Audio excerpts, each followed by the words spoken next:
Come and see. I will start this car now.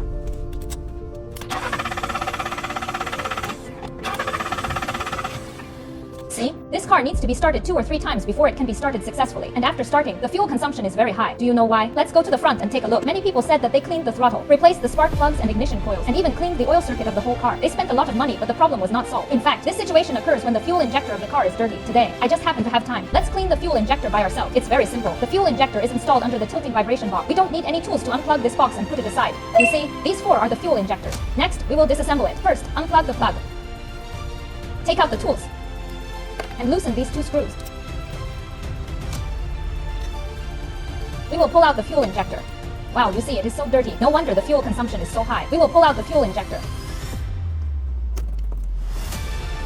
This is our homemade cleaning tool. Next, let's assemble it. When connecting this battery, please pay attention. You must use the inching method. Don't press it too hard. This way, the injector will not be damaged. Now this injector has been cleaned. Next, we will use the same method. Clean the remaining 3 injectors. Now all 4 injectors have been cleaned. Next, we will install it back. Plug in the injector.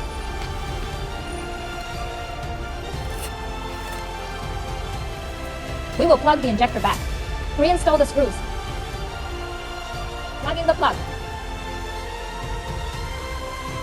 Then install the diagonal vibration box back. No need to use any tools. Just press it lightly. That's it. Now it's all installed. Next, we will get in the car and start it. If I can succeed, don't forget to click like for me. My friends, support me. I share car knowledge every day. It's really not easy. I hope you can double click the screen in front of the screen. Click like to support me. Okay, without saying too much, let's show it directly. We step on the brake. Start. How about it? Is this knowledge very practical? I am May. Follow me. There is more car knowledge on the homepage.